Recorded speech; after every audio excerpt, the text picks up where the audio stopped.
Hello students, मैं doctor Anupreeta Mishra. अब Anupreeta Mishra electrical engineering के चैनल पर नेटवर्क एनालिसिस या फिर बेसिक इलेक्ट्रिकल इंजीनियरिंग का फेजर टॉपिक पढ़ने जा रहे हैं।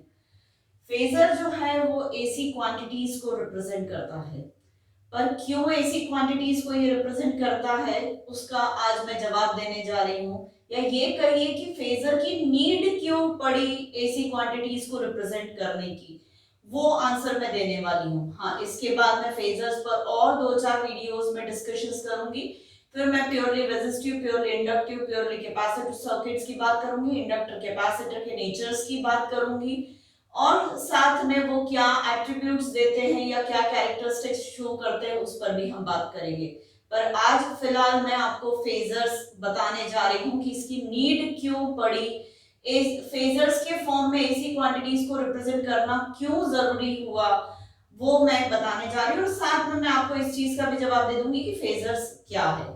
पर इसके लिए मुझे सबसे पहले आपको डीसी और एसी क्वांटिटीज के डिफरेंस समझाने पड़ेंगे। ये टेक्निकल इंटरव्यूज में भी पूछा जा सकता है। हाँ, आगे जाके मैं फेजर्स और वेक्टर्स का डिफरेंस भी बताऊंगी आपको, पर पहले आप एक बेसिक्स जब समझ लेंगे तब फेजर की नीड तो समझ में आ ही जानी है, फेजर और वेक्टर का डिफरेंस भी समझ में आ जाएगा, फेजर डायग्राम्स भी समझ में आने लगेंगे, सारी चीजें एक के बाद एक। और इसी से कनेक्टेड इंडक्टर और कैपेसिटर का बिहेवियर भी आपको समझ में आने लगेगा। मतलब इंडक्टर और कैपेसिटर के बिहेवियर को रिप्रेजेंट भी फेजर से कैसे, फेजर डायग्राम से करना है वो भी आपको समझ में आने लगेगा। और कंटिन्यूटी में मैं मैथ्स की मदद लूंगी ही, क्योंकि बिना मैथ्स के तो इलेक्ट्रिकल इंजीनियरिंग या इंजीनियरिंग को समझना मुश्किल है। तो मैथ्स भी कैसे सपोर्ट कर रहा है फेजर्स को समझने में, फेजर्स को रिप्रेजेंट करने में, इंडक्टर और कैपेसिटर की डिफरेंट क्वांटिटीज को रिप्रेजेंट करने में, वो सब भी मैं आपको आगे आने वाले वीडियोस में बताने वाली हूँ। तो please in connection with this first video आप सारे वीडियोस को ऑब्जर्व करिएगा। मुझे पूरी उम्मीद है कि अभी तक आपको फेजर्स को लेके जो भी डाउट था, क्यों, क्या, कैसे, सारे क्लियर हो जाएंगे। तो चलिए स्टार्ट करती हूँ। मैं सबसे पहले डायरेक्ट करंट और अल्टरनेटिंग करंट क्या है वो बता देती हूँ। डायरेक्ट करंट का मतलब डीसी बोलते हैं हम, और अल्टरनेटिंग करंट मतलब एसी बोलते हैं।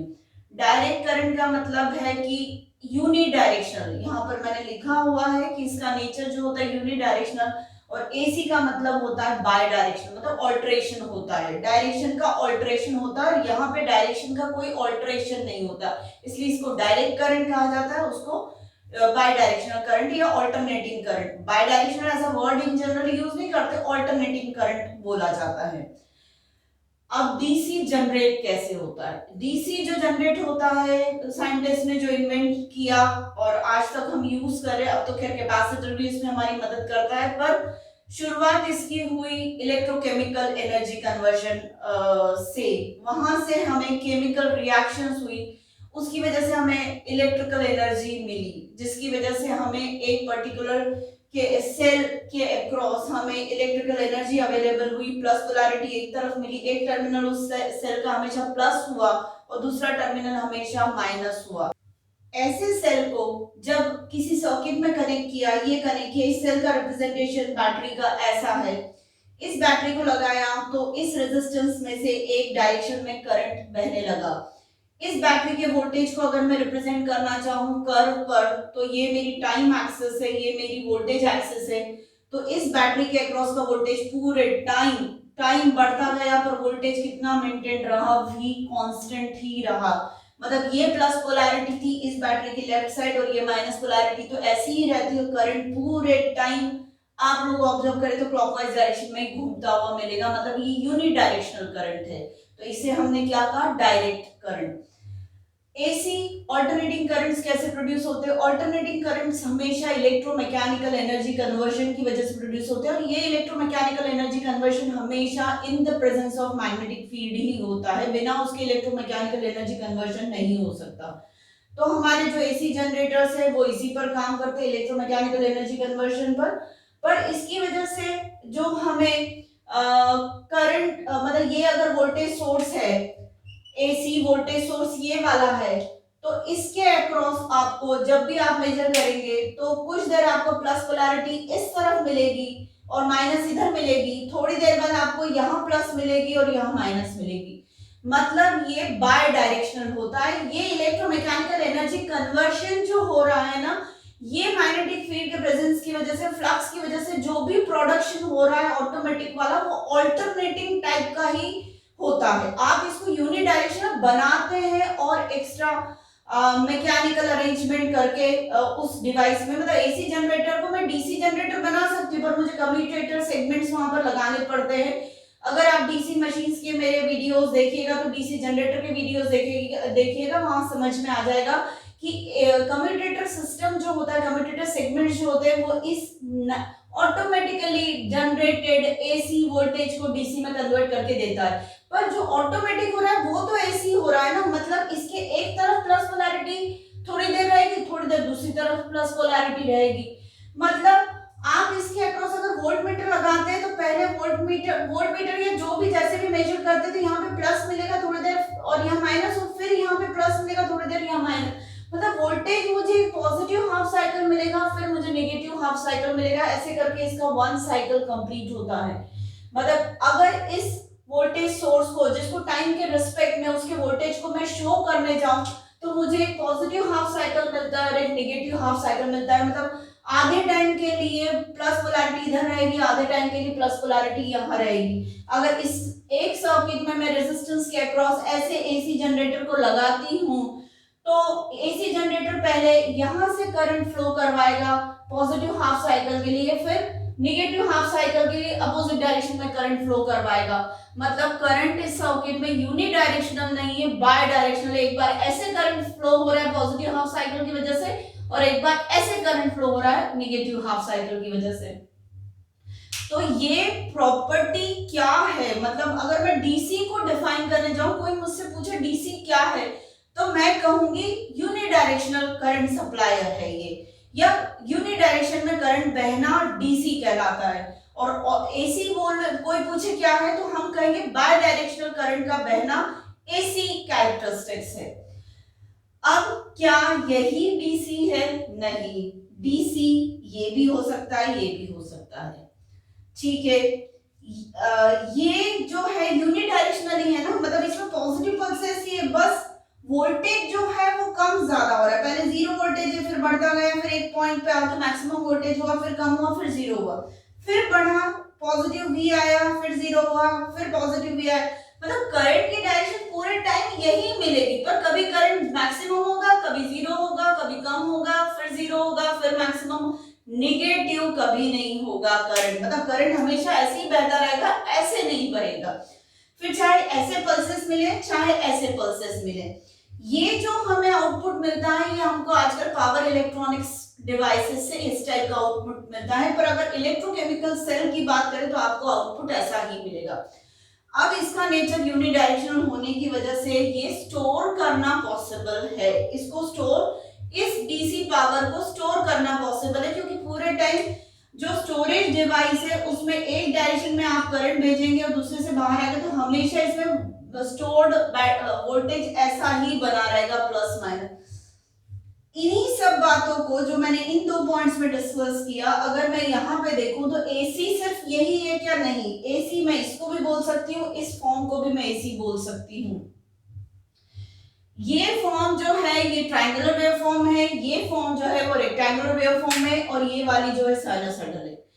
पर हम जो जनरेट करते हैं इलेक्ट्रोमैकेनिकल एनर्जी कन्वर्शन से, हम साइनोसॉइडल जनरेट करना प्रेफर करते हैं, हम ट्रायंगुलर और ये वाली जनरेट करना प्रेफर नहीं करते, रेक्टेंगुलर वाली। क्यों? क्योंकि कोई भी अगर डिवाइस है, मेरा कोई जैसे फ्रिज है, फ्रिज अगर काम कर रहा है एसी पर, तो मैं फ्रिज को एब्रप्ट वेरिएशन वाले वोल्टेजेस दूं, मतलब जीरो से एकदम 10 वोल्ट, फिर 10 वोल्ट कुछ देर रहा, फिर जीरो एकदम, फिर -10 हो गया, फिर -10 कुछ देर रहा, फिर एकदम +10 हो गया।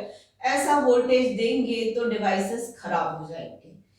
या फिर ट्रायंगुलर वेवफॉर्म हमने दिया, बड़ा बड़ा बड़ा, फिर एकदम स्टीप चेंज आया, और फिर घटा घटा घटा, फिर ग्रेजुअल है पर स्टीप वेरिएशन आ रहा है। यहाँ पर भी हम हमेशा अपने एसी डिवाइसेस को स्मूथ वेरिएशन वाले, ग्रेजुअल वेरिएशन वाला सप्लाई देना चाहते हैं, तो ऐसे सप्लाई पर हमारा एसी डिवाइस खराब नहीं होता है।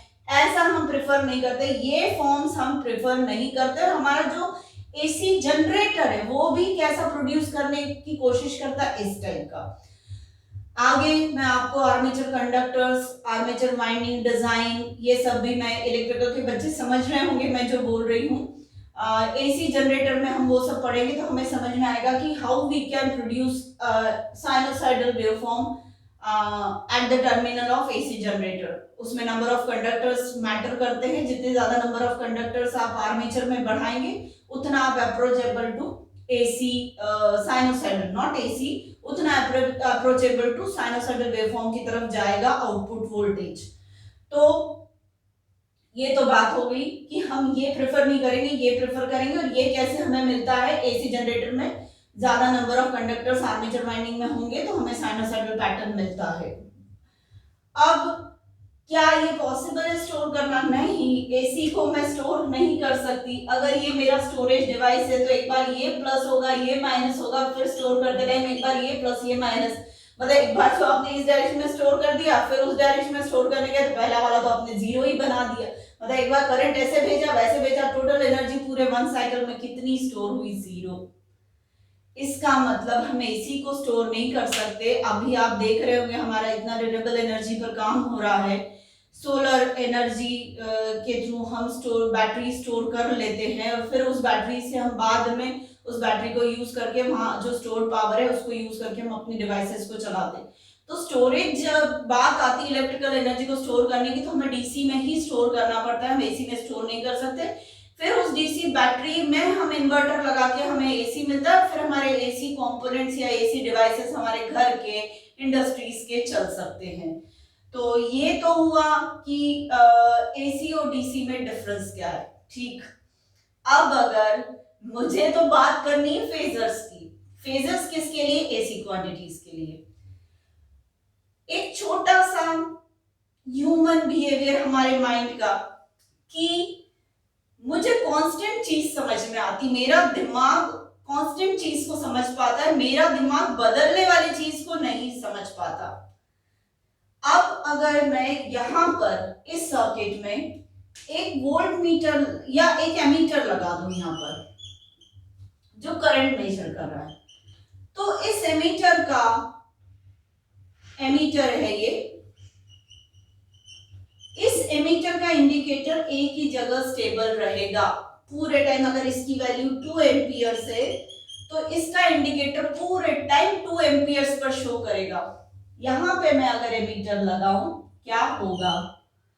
इसका इंडिकेटर जो है वो वाइब्रेट होता रहेगा, ऐसा मुझे लग रहा है, ऐसा मुझे लग रहा है, क्योंकि इसमें से बहने वाला करंट 0 वोल्ट्स की वजह से जीरो, फिर धीरे धीरे वोल्टेज बढ़ रहा है तो करंट भी बढ़ेगा, यहां से बहने वाला, फिर जीरो करंट हो जाएगा, फिर उल्टी डायरेक्शन में करंट बहेगा। क्या हो रहा है? ये इंडिकेटर पूरे टाइम हिलता रहेगा, या फिर इनर्शिया की वजह से हिलेगा नहीं और एब्सर्ड सा इंडिकेशन दे देगा, गलत सलत कुछ तो भी इंडिकेशन दे देगा।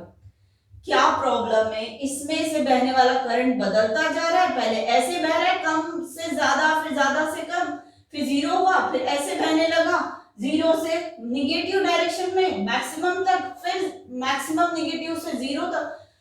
इंडिकेटर कैसे शो करे कि कितनी क्वांटिटी करंट की बह रही है? अगर यहां तो V वोल्टेज की वजह से I करंट शो हो जाएगा, इस वोल्टेज को अगर मैं रिप्रेजेंट करने जाऊं साइनोसॉइडल मैनर में तो ये V equal to Vm sin omega t से मैं इसको रिप्रेजेंट कर सकती हूँ। V equal to Vm sin omega t से, sin ओमेगा t मुझे ये शो कर रहा है, इसको मैं t बोलूं या फिर ओमेगा t से भी मैं रिप्रेजेंट कर सकती हूँ, ओमेगा t मतलब थीटा है। अभी अपन और डिटेल में बात करेंगे जब मैं फेजर्स को बहुत प्रोमिनेंटली समझाने पे आ जाऊंगी, तब कि साइनोसॉइडल वेवफॉर्म और फेजर्स का रिलेशन क्या वो भी मुझे बताना है। अभी तो मैं पहले नीड बता रही हूं आपको। तो आप t ले लीजिए या ओमेगा t ले लीजिए, और ओमेगा t मतलब कितना होता है? थीटा। तो Vm sin ओमेगा t से मैं इस साइनोसॉइडल वेवफॉर्म को शो कर सकती हूँ। और अगर इसमें से बहने वाला, इस वोल्टेज की वजह से इसमें से बहने वाला करंट I है, तो I को भी मैं रिप्रेजेंट कर सकती हूँ कैसे? I को भी मैं रिप्रेजेंट कर सकती हूँ Im sin ओमेगा t से, ये मेरा करंट हो जाएगा। अब वेरिएबल क्वांटिटी का करंट साइन ओमेगा टी हमेशा +1 टू -1 के बीच में वैरी करेगा और उसको आयन से मल्टीप्लाई करेंगे तो हर बार मुझे स्मॉल आई की वैल्यू अलग अलग मिलेगी। इसे कहते हैं इंस्टेंटेनियस वैल्यू और इसे कहते हैं मैक्सिमम वैल्यू। ये इंस्टेंटेनियस वोल्टेज है, ये इंस्टेंटेनियस करंट है। इंस्टेंटेनियस वोल्टेज और इंस्टेंटेनियस करंट को हमेशा हम स्मॉल लेटर से शो करते हैं और मैक्सिमम वैल्यू ऑफ वोल्टेज और मैक्सिमम वैल्यू ऑफ करंट को वो हमेशा हम कांस्टेंट कैपिटल लेटर से शो करते हैं। ये कांस्टेंट है। जब मैं वेवफॉर्म में बता रही हूँ कि ये कैपिटल Vm इतना, हाइट को Vm बोल रहे तो ये हाइट हमेशा इतनी ही रहेगी। बदल क्या रहा है, इंस्टेंटेनियस वैल्यू चेंज हो रही है, इंस्टेंटेनियस वोल्टेज बदल रहा है और इंस्टेंटेनियस करंट बदल रहा है। ठीक है, अब ये जो एमीटर है, ये किसको शो करे? क्या ये एमीटर मैक्सिमम वैल्यू आयन को शो करे? कोई मतलब नहीं। इंस्टेंट वैल्यू को शो करेगा तो वो तो बदलती रहनी क्योंकि वो आयन साइन ओमेगा टी है। क्या करें? तो मेरी नीड है या हमारी नीड जनरेट हुई इस चीज की कि हमें एक एसी का कांस्टेंट रिप्रेजेंटेशन चाहिए ताकि हम उसको मेजर कर सके, नाप सके। तो इसलिए अब मैं एसी के कांस्टेंट रिप्रेजेंटेशन को फेजर कहा जाता है। अब अगर एसी के कांस्टेंट रिप्रेजेंटेशन को मैं यहां डिफाइन कर देती हूँ, मुझे एसी डीसी की कोई जरूरत नहीं है, तो मैं फेजर्स पर आ जाती हूँ और यहां आपको नीड समझ में आ गई होगी कि फेजर्स की नीड क्या है। और फेजर्स एक लेमैन लैंग्वेज में बताऊं मैं अगर, बहुत ही आसान लैंग्वेज में, तो phasors are constant representation of, phasors are constant length representation of AC quantities, चाहे वोल्टेज हो, करंट हो, करंट हो या फिर फ्लक्स हो, एमएमएफ हो, ये है, ये फेजर है। अब एसी में क्या दो एट्रीब्यूट है? एक तो डायरेक्शन बदलना और मैग्नीट्यूड बदलना। समय के साथ मैग्नीट्यूड बदल रहा है, मतलब इसमें टाइम फैक्टर आ रहा है। दोनों चीजें हैं, मतलब ये लेंथ भी शो करेगा कोई कांस्टेंट लेंथ, चलो ठीक है शो कर दे रहे हैं, पर उसके साथ मुझे इसकी टाइम डिपेंडेंसी भी समझ में आनी चाहिए। ऐसा लगना चाहिए कि ये समय पर निर्भर कर रहा है। क्या मैं डीसी, जैसा अगर डीसी वोल्टेज को मैं 20 से शो कर रही हूँ तो क्या सिर्फ ऐसा करके मैं एसी को शो कर सकती हूँ? नहीं, यहां पर कुछ भी समझ में नहीं आ रहा है कि ये समय पर निर्भर कर रहा है। मुझे एक ऐसी कांस्टेंट लेंथ चाहिए या कांस्टेंट क्वांटिटी चाहिए, लेंथ की जगह मुझे क्वांटिटी वर्ड यूज करना चाहिए, कांस्टेंट क्वांटिटी चाहिए जो, जस्ट अ मिनट, ऐसी कांस्टेंट क्वांटिटी चाहिए जो टाइम पर डिपेंडेंसी भी शो करे। तो मैं वो कांस्टेंट क्वांटिटी इन फिगर से बहुत अच्छे से समझ सकती हूँ। ये मेरा बेस है एसी का। अब मैं करंट, नेचुरली मैं करंट बना रही हूँ यहाँ पर, ये मेरा इंस्टेंटेनियस करंट है, टाइम है, मैं इसको डिफाइन कर रही हूँ। तो ये वो फिगर है जो साइनसोइडल क्वांटिटी को कांस्टेंट क्वांटिटी से रिप्रेजेंट कर रहा है। मतलब यहाँ पे मेरे पास फेजर निकल के आने वाला है, मैं फेजर यहाँ से अच्छे से समझा पाऊंगी। But there should be connection of sinusoidal quantity, AC quantity with that of that constant quantity जिसको हम फेजर बोल रहे हैं। ठीक है, यहाँ पे हम मैथ्स का एक कॉन्सेप्ट यूज कर रहे हैं कि अगर एक आयन लेंथ की लाइन है जो एक्स एक्सिस के साथ थीटा एंगल बनाए, तो ये लाइन रोटेट हो रही है ओमेगा स्पीड से, रोटेशनल स्पीड से।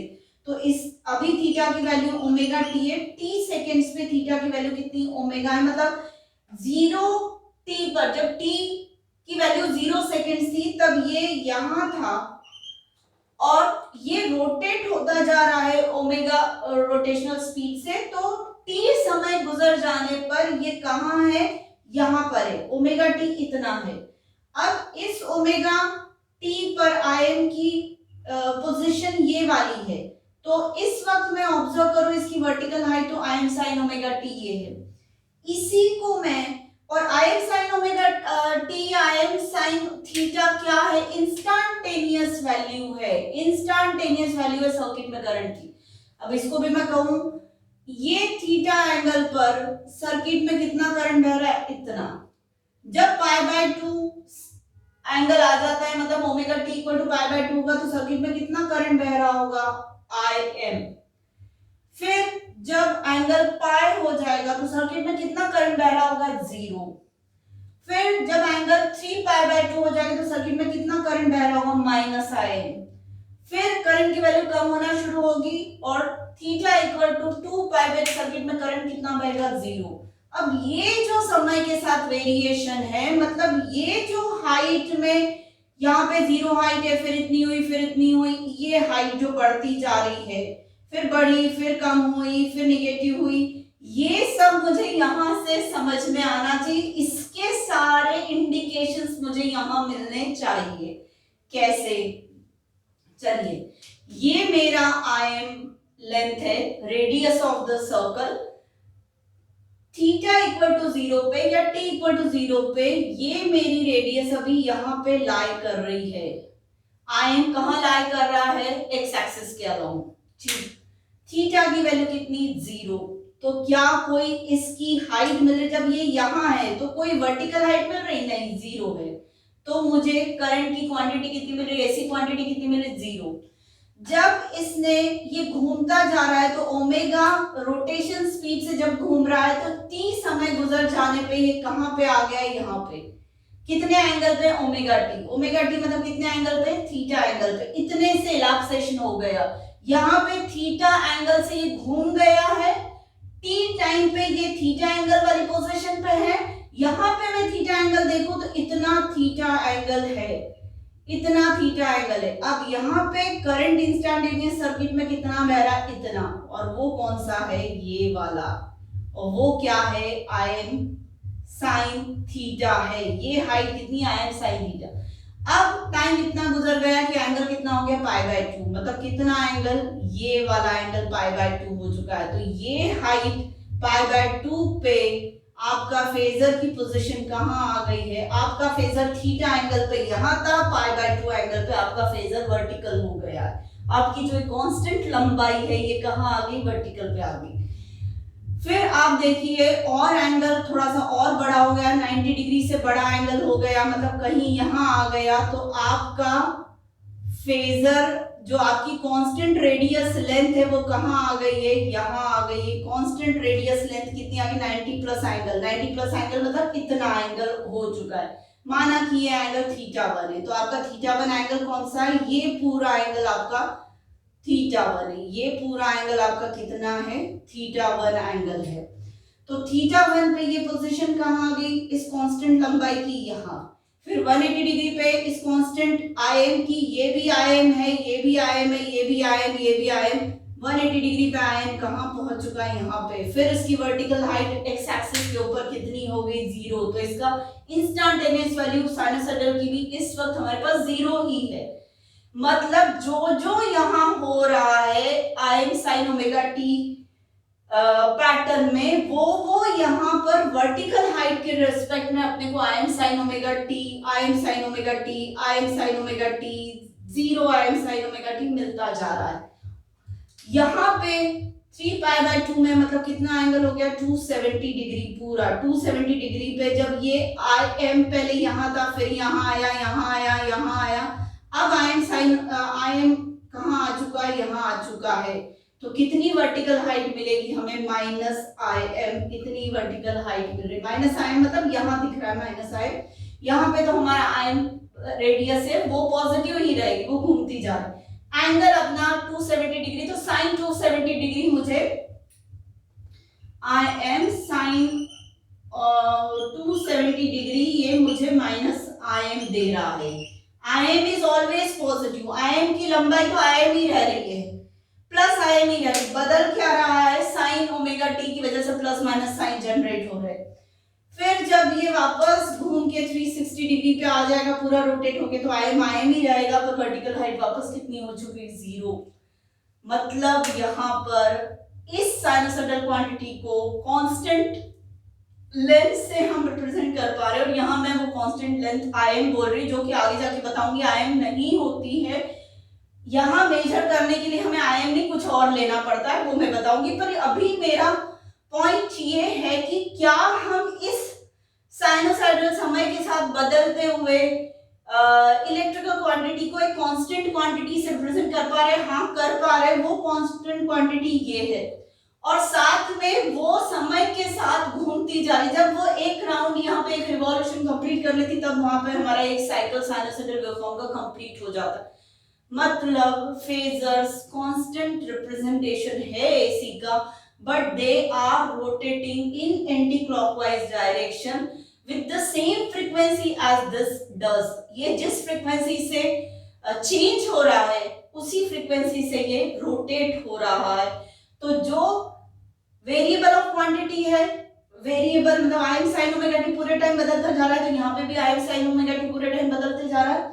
और यहाँ पे जो समय का परिवर्तन दिख रहा है, वो यहाँ पे भी इसके घूमने के साथ उस परिवर्तन को हम महसूस कर पा रहे हैं, हम समझ पा रहे हैं।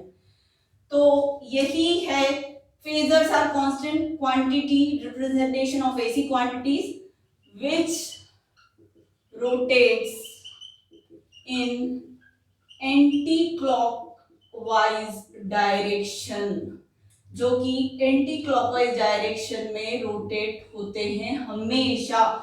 इसे आप भूलना नहीं, anti clockwise direction is very important. Sinusoidal waveform ऐसी है समय के साथ बदलने वाली, और ये एंटी क्लॉकवाइज डायरेक्शन में घूमता है। तो phasors are constant quantities representation of AC quantities which rotates in anti clockwise direction. तो मेरे लिए यहाँ पे फेजर इस तरीके से मैं एक कांस्टेंट क्वांटिटी फाइंड आउट कर ली हूं, जो कि बदलेगी आगे जाके, मैं बताऊंगी क्यों बदल रही है। पर मुझे इतना तो समझ में आ गया कि मैं इसको एक कांस्टेंट लंबाई से रिप्रेजेंट कर सकती हूँ, और उसमें टाइम फैक्टर भी मैंने इन्वॉल्व कर दिया इसके घूमने के साथ एंटी क्लॉकवाइज डायरेक्शन में। तो ये फेजर से नीड क्या थी? एसी क्वांटिटी को मेजर करना बहुत बड़ा चैलेंज था, उस चैलेंज को ओवरकम करवा दिया फेजर क्वांटिटीज ने। फेजर क्वांटिटीज ने हमें अब यहां तक अब आप ये कह सकते हैं कि ये जो एसी मीटर्स है, डीसी मीटर्स अलग होते हैं, मतलब जो है डीसी क्वांटिटीज को मेजर करने वाले, डीसी वोल्टेज डीसी करंट को मेजर करने वाले डीसी मीटर्स अलग होते हैं, एसी मीटर्स अलग होते हैं। और ये एसी मीटर्स हमको क्या मेजर करके देते हैं? फेजर्स मेजर करके देते हैं, मतलब वो कांस्टेंट क्वांटिटी मेजर करके देते हैं जिसको हम क्या कहते हैं? फेजर्स। और इनका इंडिकेटर अब एक ही जगह पर स्टेबल रहेगा, ऐसे बदलेगा नहीं, या इनर्शिया की वजह से कुछ तो भी एब्सर्ड सा आंसर नहीं देगा। तो उम्मीद है आपको need of phasors for AC quantity समझ में आया होगा। अभी मैं फेजर्स के बहुत डेप्थ में नहीं गई, मैंने सिर्फ आपको समझाया है कि साइनोसॉइडल क्वांटिटी को एक कांस्टेंट लंबाई से कैसे रिप्रेजेंट किया जा सकता है, उसमें हम टाइम फैक्टर को भी कैसे इंक्लूड कर सकते हैं, क्योंकि यहाँ पे दो चीजें हैं, ये समय के साथ बदल भी रहा है और क्वांटिटी भी बदल रही है। समय मतलब क्वांटिटी कांस्टेंट नहीं और समय के साथ बदल रही है, तो वही चीज यहाँ पे सब रिफ्लेक्ट होना चाहिए, रिफ्लेक्ट हो रहा है। कांस्टेंट क्वांटिटी हमारी जरूरत थी, और समय के साथ इसका बदलना इसके रोटेशन से क्लियर हो रहा है। समय के साथ इसका बदलना इसके रोटेशन से इंडिकेट हो रहा है, मतलब दोनों चीजें आ गई, मैग्नीट्यूड और टाइम दोनों आ गया इसमें। उम्मीद करती हूँ आपको मेरे इस पूरे लेक्चर में बहुत मजा आया होगा। तो प्लीज मेरे आज के लेक्चर को तुरंत लाइक कर दीजिए, मेरे चैनल को सब्सक्राइब करिए, अपने फ्रेंड्स में इसको सर्कुलेट करिए, शेयर करिए, और मेरे कंटेंट से अपने यूनिवर्सिटी एग्जाम्स के लिए, इंटरव्यूज के लिए, गेट के क्वेश्चंस अटेम्प्ट करने के लिए, हर टाइप के क्वेश्चंस को सॉल्व करने के लिए, वाइवा में, थ्योरेटिकल, सब्जेक्टिव या आपके ऑप्शनल, कुछ भी, प्लीज मेरे कंटेंट से ज्यादा फायदा उठाइए। मैं आपको सारे कॉन्सेप्ट्स आपके क्लियर करने की कोशिश करूंगी इलेक्ट्रिकल इंजीनियरिंग के। तो प्लीज ज्यादा सब्सक्राइब करवाइए, व्यूज बढ़वाइए और मुझे सपोर्ट करिए। Thank you.